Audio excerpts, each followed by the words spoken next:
কি নাম আপনাদের বাচ্চা? সাদ। কি সমস্যা ছিল? অনেক টিউমার ছিল ওনার। কোথায় কোথায় টিউমার ছিল? পিঠের মধ্যে। পিঠে। কতদিন বয়সে দেখতে পান এটা? আমরা জন্ম দিতে হয়েছি ওই দিন থেকে দেখতে পাইছি। জন্মের পর থেকে দেখতে পাচ্ছেন। এর জন্য কোনো ডাক্তারের কাছে গেছিলেন? জি, ডাক্তার দেখাছিলাম, ফার্স্টে ব্রাউনবাড়ি ডাক্তার দেখাছিলাম। তো ওইখানে অনেক ধরনের কথা বলছে, অনেক ধরনের সমস্যা হইব, অনেক কিছু বলছে, শিউরিটি দিছে না। কি কি সমস্যার কথা বলছিল? ওর মাথার মধ্যে পানি উঠে যাবো, প্রস্রাব পায়খানা জ্বরবো, এরকম অনেক বই দেখেছে আমাদেরকে। তো তারপরে আমরা নিউরো সায়েন্সের মধ্যে দেখেছিলাম। তারপর ওইখান থেকে স্যারের ভিডিও দেখলাম, আমাদের কাছে মনে হয়েছে স্যারের কাছে আসলে আমরা একটা ভালো হেল্প পাবো।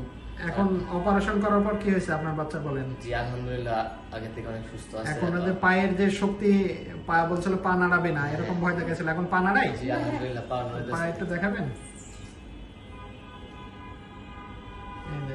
পা, এই পা বাঁকা কি জন্ম থেকে ছিল? জি জি, জন্ম থেকে বাঁকা ছিল, তাহলে পা নাড়ায়। ও ইয়ার বিরক্ত ফিল করতেছে।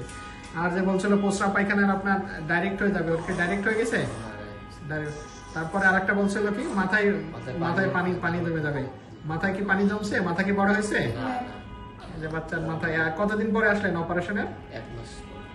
1 মাস পরে। 1 মাস পরে আপনারা যে সিটি স্ক্যান করেছেন আর কি, সিটি স্ক্যান, এটা আপনার বাচ্চার সিটি স্ক্যান।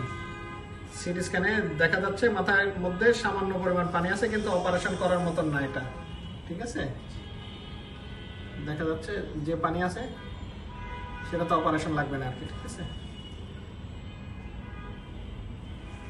মাথায় পানি সামান্য পরিমাণে আছে, তাহলে অপারেশন করে মোটামুটি কোনো আর সমস্যা হয় না অপারেশনের পরে।